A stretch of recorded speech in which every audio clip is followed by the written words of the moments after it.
Our scripture lesson this morning comes from Matthew's Gospel, chapter 18, verses 21 through 35, and I invite you to stand in honor of the reading of the Gospel. Then Peter came and said to him, "Lord, if another member of the church sins against me, how often should I forgive? As many as 7 times?" Jesus said to him, "Not 7 times, but I tell you, 77 times. For this reason, the kingdom of heaven may be compared to a king who wished to settle accounts with his slaves. When he began the reckoning, one who owed him 10,000 talents was brought to him. And as he could not pay, his lord ordered him to be sold, together with his wife and children and all his possessions, and payment to be made. So the slave fell on his knees before him, saying, 'Have patience with me, and I will pay you everything.' And out of pity for him, the lord of that slave released him and forgave him the debt. But that same slave, as he went out, came upon one of his fellow slaves who owed him 100 denarii. And seizing him by the throat, he said, 'Pay what you owe.' Then his fellow slave fell down and pleaded with him, 'Have patience with me, and I will pay you.' But he refused. Then he went and threw him into prison until he would pay the debt. When his fellow slaves saw what had happened, they were greatly distressed, and they went and reported to their lord all that had taken place. Then his lord summoned him and said to him, 'You wicked slave, I forgave you all that debt because you pleaded with me. Should you not have had mercy on your fellow slave, as I had mercy on you?' And in anger his lord handed him over to be tortured until he would pay his entire debt. So my heavenly Father will also do to every one of you if you do not forgive your brother or sister from your heart." Friends, this is the word of God for the people of God. Thanks be to God. You may be seated.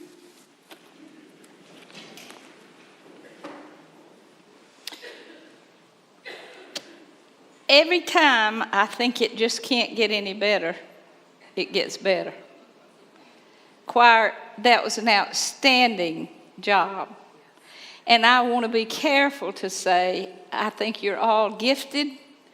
I love you, each and every one. But if you didn't have somebody who would push you to do those things and lead you in doing those things, they wouldn't happen.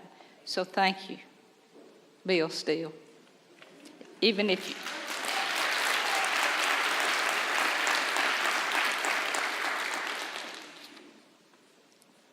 First and last verse.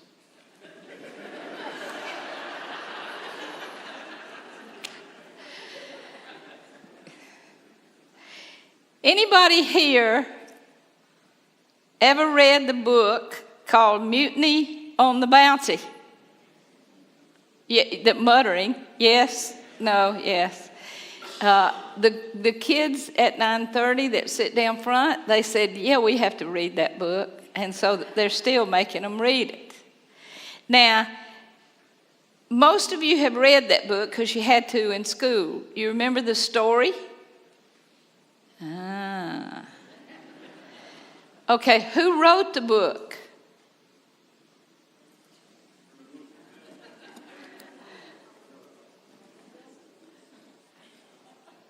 No? Smart. You're a good people, but I can tell you who wrote it because I looked it up. I had to look it up myself. And so the only reason I can tell you who wrote it is because I looked it up. So if you go home and look it up, it'll tell you. Actually, it was written, there were 2 or 3 different books written, but Mutiny on the Bounty has one author, and you go home and look it up. If you don't have a computer, see me after and I'll tell you. This will be easier. Did you see the movie? Oh, yeah. And so who starred in the movie? Say it again. Marlon Brando. Gregory Peck. Oh, that was Moby Dick. Gregory Peck, that was Moby Dick.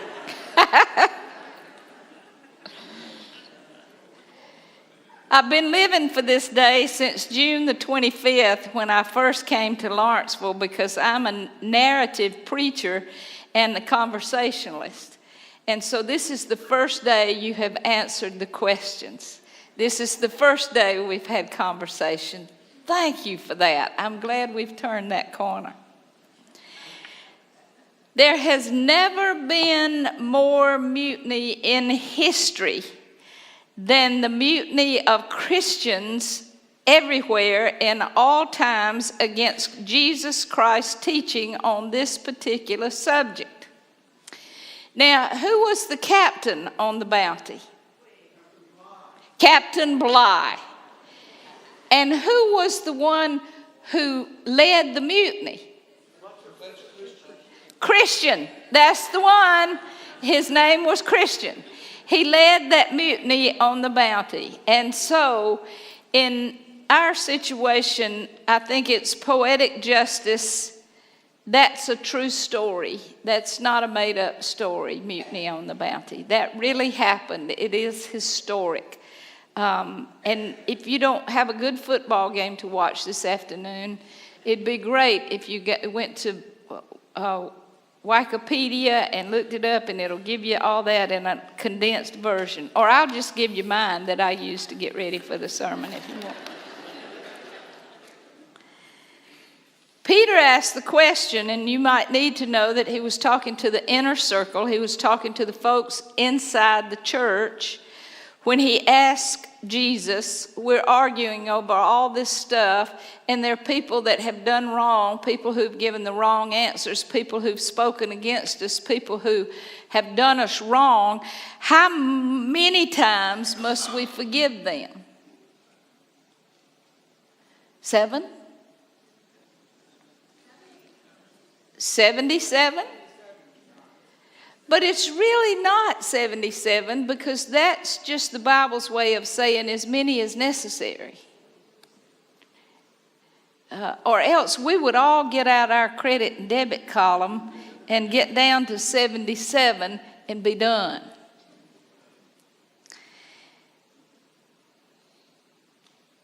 And by the way, the Lord knows who's wrong and who's right.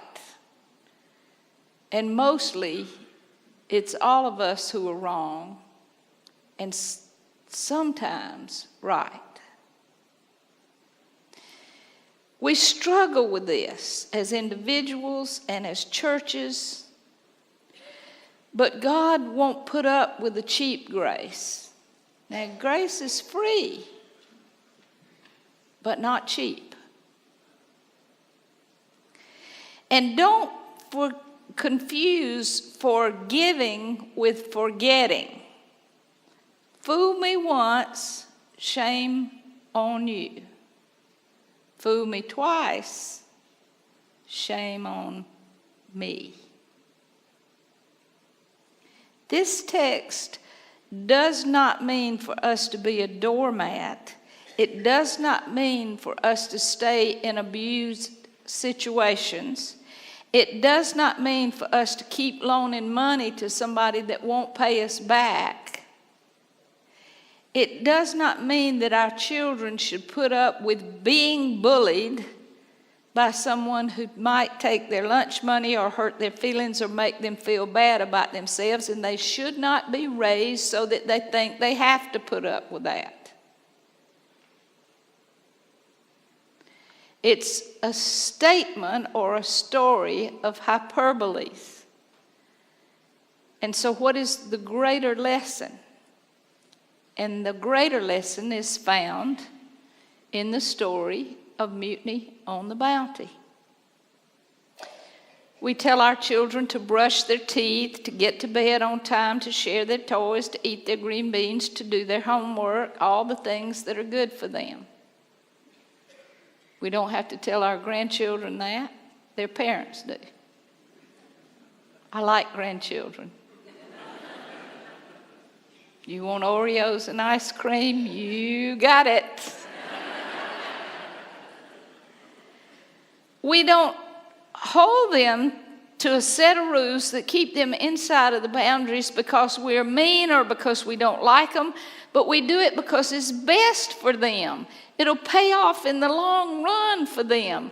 We do it because if we don't have some kind of boundaries for them, they're going to be willy-nilly all their lives, and some of them are anyway.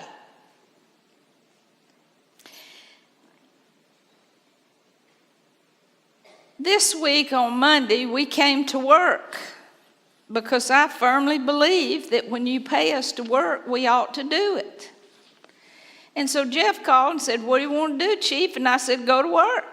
Bring them all in.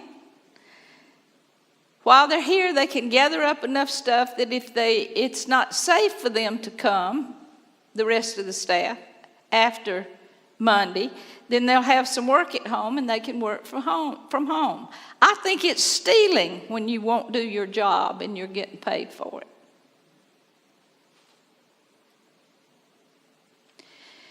So when it began to be unsafe,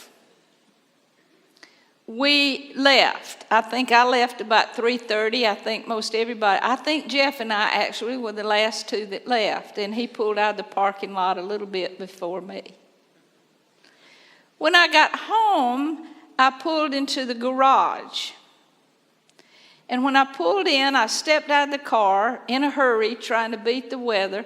I stepped out of the car, went around and got Atticus out, let the garage door down so he couldn't get away, because he's never outside unless he's in a fenced area on a leash. And I went in the house, taking things out of the car, kind of setting up so I could work some that afternoon, getting the computer plugged in, yada, yada, yada.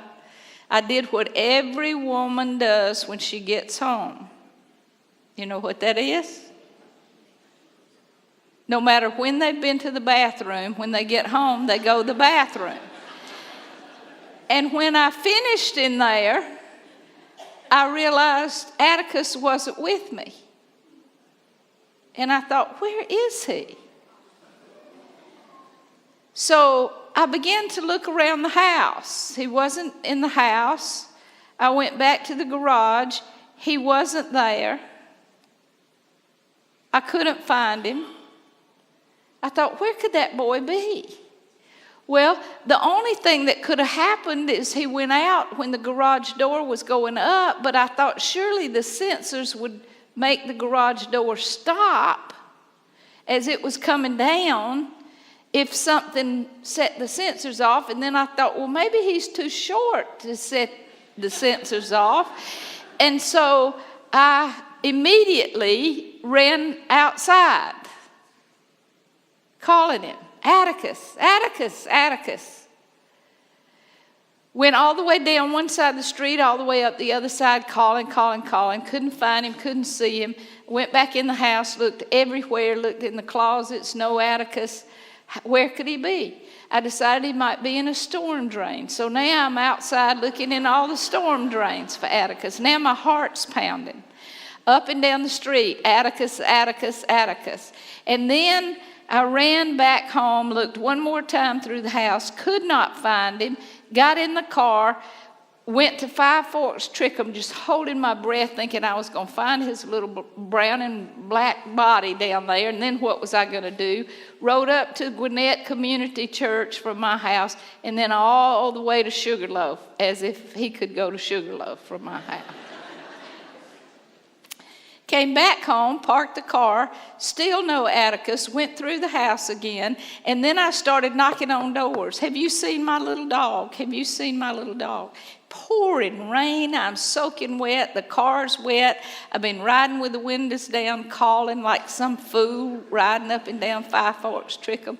My neighbors began to come out, there was about 20 of us looking for Atticus.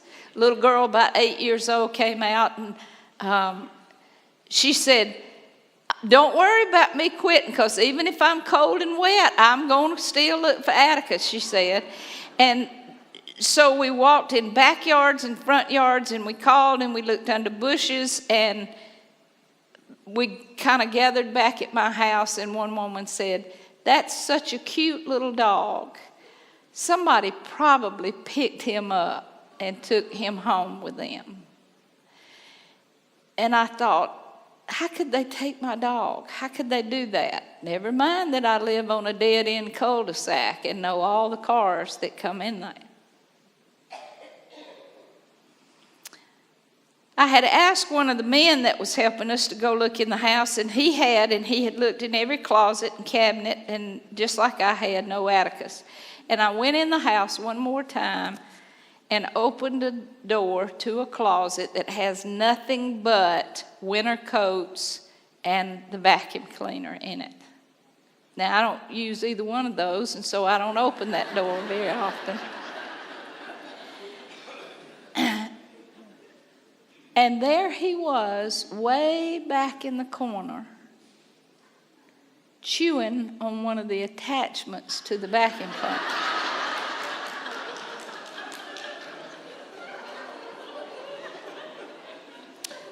I picked him up in my arms, hugged him. That's when I started to cry. Now I found him.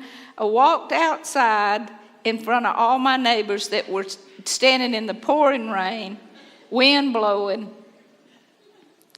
And this little girl said, "Oh, you found him." She said, "Are you mad at him?" And I said, No, just glad I found him." And she said, My mama would whoop my butt.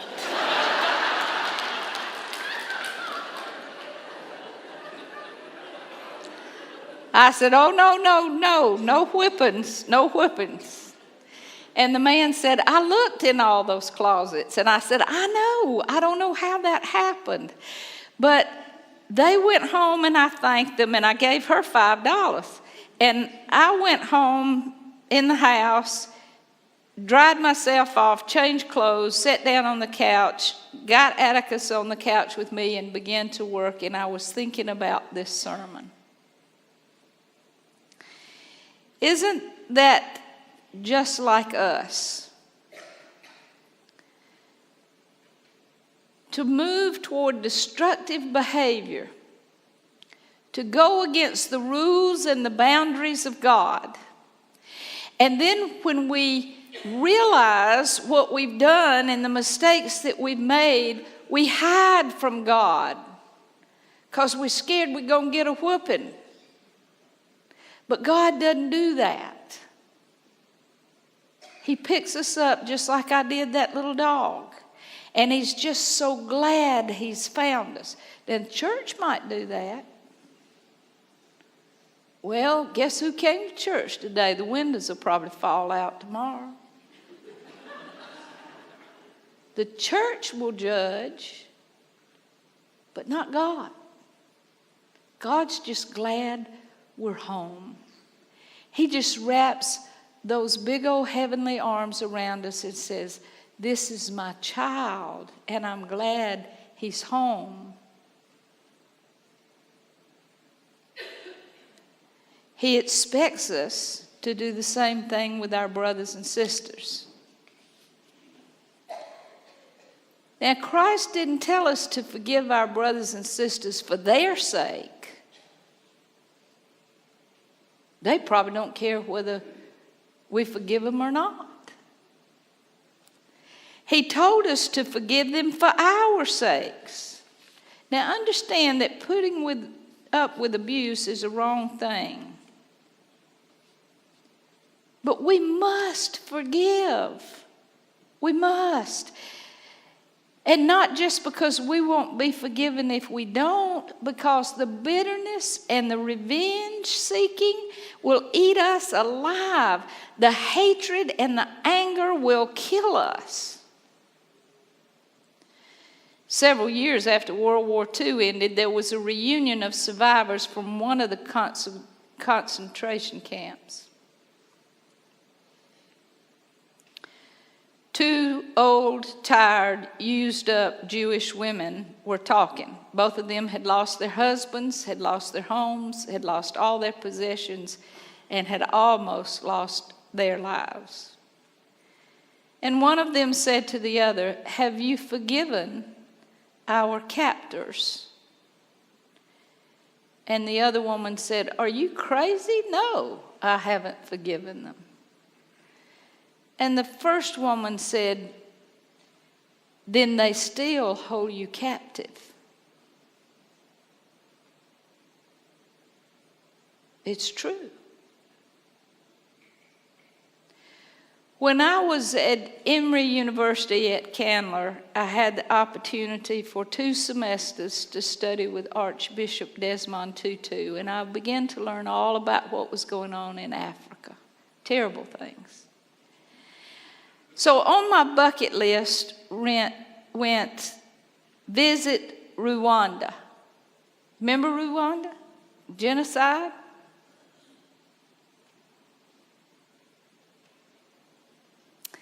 Well, the Lilly Foundation called me one day and said, Dr. Stowe, we'd like to give you $80,000 if you will find 7 people to work with you, study with you, agree to do that for 3 years, and we'll supply a facilitator from Lilly.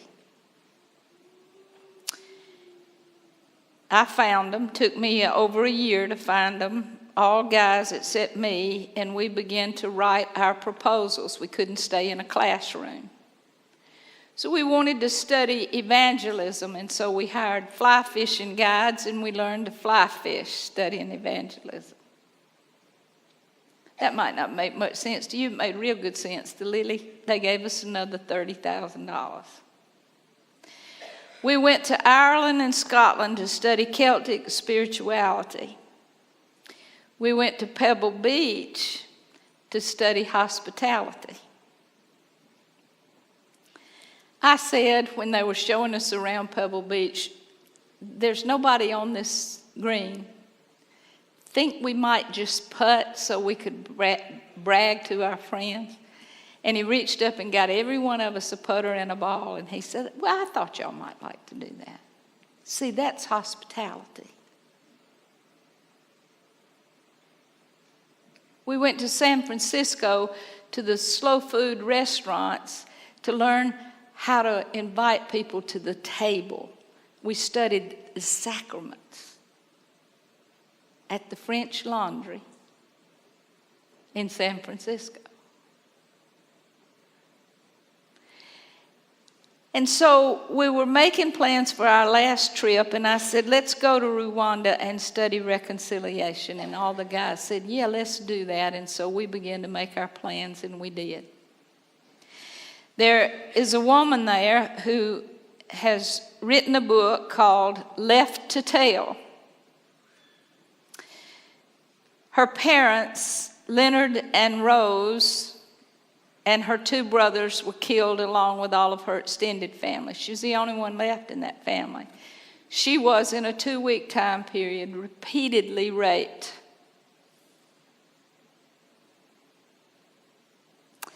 The country had incarcerated all the people responsible for all of that terrible genocide.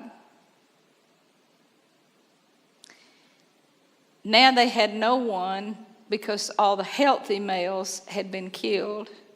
They had no one except the perpetrators that could get the coffee out of the field. And so they made a proposal to the families that were victims. And they said, you can interview these families and decide whether you want them to get out of prison or not. If they get out of prison, then you have to cooperatively work with them on your farm and give them half the income. But you'll get your coffee out of the field.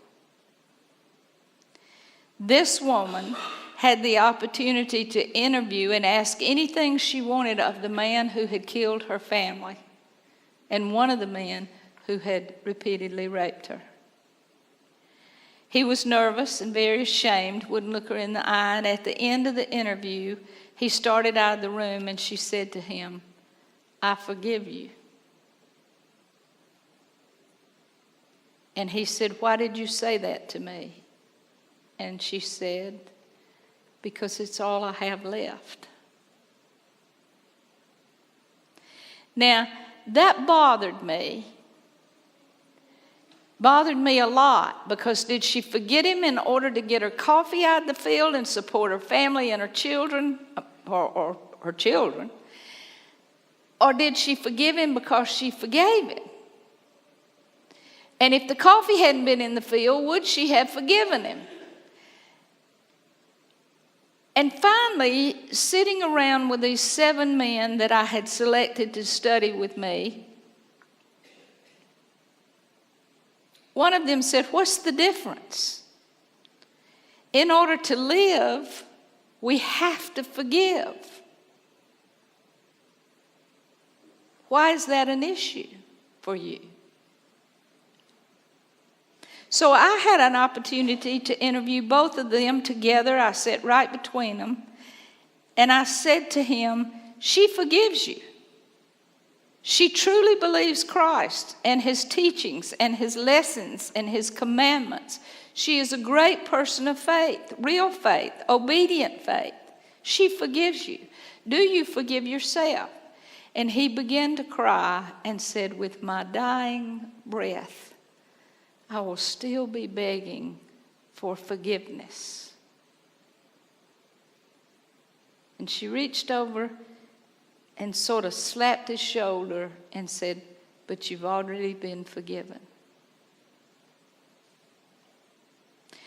If we want our church to be the church God has called us to be, if we want our lives to be at peace and contented and uncluttered and in order, if we want truly to be free, we must live by and obey with no mutiny the commandment that Jesus gives us to forgive each other.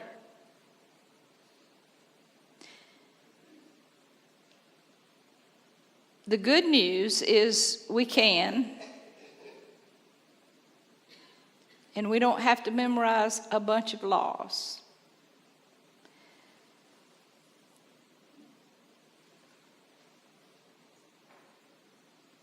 I have a brother. We're as different as day and night. He worked for the Jackson Diagnostic Center, state of Georgia. He was on the riot squad, on the execution squad, and bought and trained bloodhounds for the state. I just nearly died when he told me what he was going to be doing. But the biggest fights I have ever seen in families is when mama or daddy or both die and things have to be divided up. And oh my goodness, the things that people will do to each other over dollars and cents. And my brother and I decided that we were not going to do that because, are you listening? There ain't nothing worth me losing my brother over. And he felt exactly the same way. But I cannot tell you how many funerals I've done when part of the family sat on that side and part of the family sat on that side. Except I got brave as I got older and said, "You will not desecrate your parents that way. You will sit together in the sanctuary." But oftentimes, no reconciliation. None. If we want to be the people that God has called us to be, we must, it is not a choice, we must, with our entire being, forgive anyone who has wronged us or anyone that we think has wronged us. We must. We must. It isn't an invitation. It is a commandment. We don't have to memorize the laws. It's easy. Love God, love each other, forgive each other, and I'll forgive you. Easy, right?